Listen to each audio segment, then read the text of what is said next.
I'm the boxing heavyweight champion, UFC heavyweight champion. He's in great shape. Look at the muscles on him. And we're gonna find out who is the baddest motherfucker on the planet. If you ever considered paying to watch Fury versus Ngannou, you might reconsider after watching this, as this bout will be an absolute disaster. He's a world champion in fighting, and I'm a fighting world champion, so the best man will win. Tyson. World champion in boxing, because in fighting, I think you are very limited in general. Just no, besides not boxing. fighting, because I think I can beat Fighting you in the cage. in general, you're very limited. I would kick your ass in a cage, no problem. No, you can't dare. You can't even 100%. think about that. 100%. Crossover fights like this are the reason why boxing is getting swallowed by MMA, a more spectacular sport where the champion fights the best contenders, unlike in boxing, where freak shows are now becoming a common thing. The main narrative says that the former UFC heavyweight champion, a scary monster from Cameroon with one-punch knockout power, Get a matchup with Ngannou! will give the lineal boxing champion Tyson Fury the most challenging fight of his career. But in reality, This is #1 bullshit. stay with us till the end as we discuss why this boxing match will pound another nail in the coffin that ruins boxing as a sport. Fury and Ngannou are scheduled for a 10-round fight, but Fury's WBC heavyweight title won't be on the line. Francis Ngannou parted ways with the UFC for a PFL contract, allowing him the flexibility to step into the boxing ring against Fury in Riyadh, Saudi Arabia. The Gypsy King has been absent from the ring in 2023, having last defended his WBC title in December of 2022, securing a TKO victory over Derek Chisora in London. Meanwhile, the Predator is set to make his boxing debut, with his last fight dating back to January 2022 in the UFC, where he defeated Cyril Gane. Adding to the anticipation of the bout is the involvement of the youngest heavyweight champion, Mike Tyson, who is coaching Francis for this match and boldly stated that the Cameroonian fighter possesses unmatched punching power. Being here, being in the present, watching how fast he's picking up, and this is something I never anticipated doing before. Well, he got the power to stop anybody. It doesn't have to be Tyson Fury. He just needs to know how to guide that missile and land in the proper target. It's concerning to witness Fury's substantial weight gain over the past 10 months, indicating a lifestyle of indulgence fueled by his $65 million fortune. In terms of mindset, Fury seems disengaged from his career, opting for safer fights to maximize earnings and steering clear of challenging opponents like Alexander Usyk and Anthony Joshua. Fury's current trajectory resembles that of a dying star, fading away like a neutron star. The Fury versus Ngannou matchup draws parallels to the Mayweather versus McGregor event, pitting a highly skilled boxer against an MMA fighter lacking a formal boxing background and with minimal odds of victory. If you're still eager to watch, more power to you. It's disheartening that the 34-year-old Fury opted for this path. Rather than facing a newcomer who will be 37 by the time of their meeting on October 28th in Saudi Arabia, Fury should be challenging Alexander Usyk, a fight that the boxing community really wanted to see. Is there a particular reason why Fury is avoiding Usyk? All you need to do is look at one of Fury's statements to realize the reason behind it. The Gypsy King admitted that the hardest fight of his career was the clash against Steve Cunningham, who managed to knock Fury down and was close to beating him. Boxing me. What I'm good at, boxing, moving, slipping and sliding, I couldn't do against Steve Cunningham because he was quicker than me. He was like he was a better boxer all round than me. I couldn't do nothing with him. And he'd knock me over even though he was a light puncher. Wait a minute.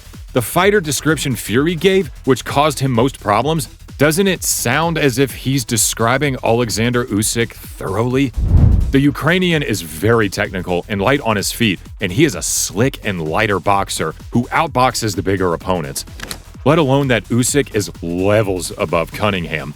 And if the American could put Fury on his butt, imagine what Usyk could do to him. Fury stands as the paramount heavyweight in the world, deserving to carve out a lasting boxing legacy in his prime rather than engaging in mere sideshows. It will be somewhat intriguing to witness how quickly and in what manner Fury dispatches an opponent who lacks the qualifications to challenge him, relying solely on his striking experience from MMA and an adequate preparation for the encounter in October. Competitively speaking, this matchup is far from ideal. Yet, from a business perspective, it is a stroke of genius. Let's clarify one thing. This promotion is bound to succeed. Considering Fury's immense popularity in his realm, Ngannou's dedicated following in his domain, and the inherent curiosity surrounding a crossover fight, after all, who can resist a glimpse at a spectacle? Consequently, Ngannou stands to earn more than he ever did as a mixed martial artist, essentially hitting the jackpot.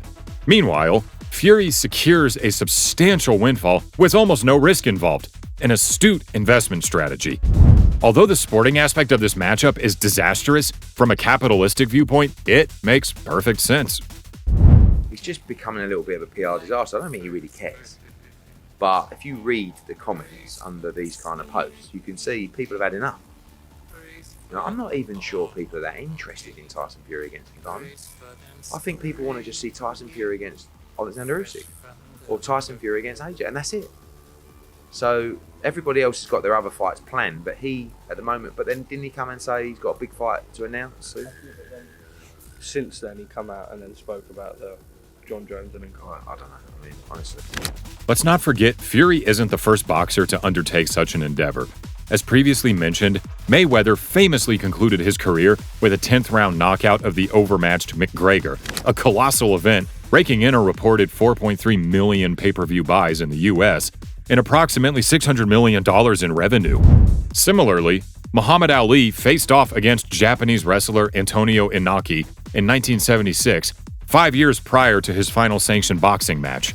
George Foreman's bizarre yet intriguing spectacle saw him defeat 5 boxers on the same night in 1975.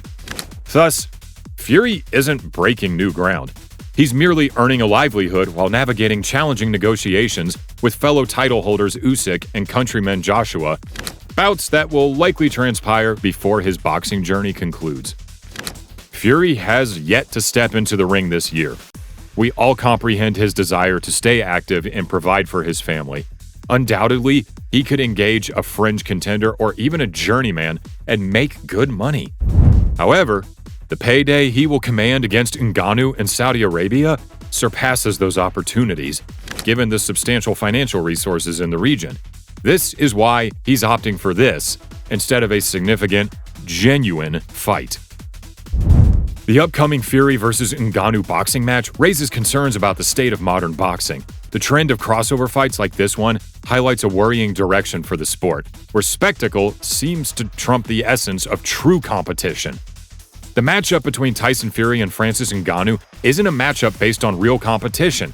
It's a gimmicky, exaggerated display showcasing 2 heavyweight athletes from entirely different sports. If you find entertainment value in this and still plan to purchase the pay-per-view, enjoy the show. But if you believe this holds the weight of a serious sporting event, it's time for a reality check.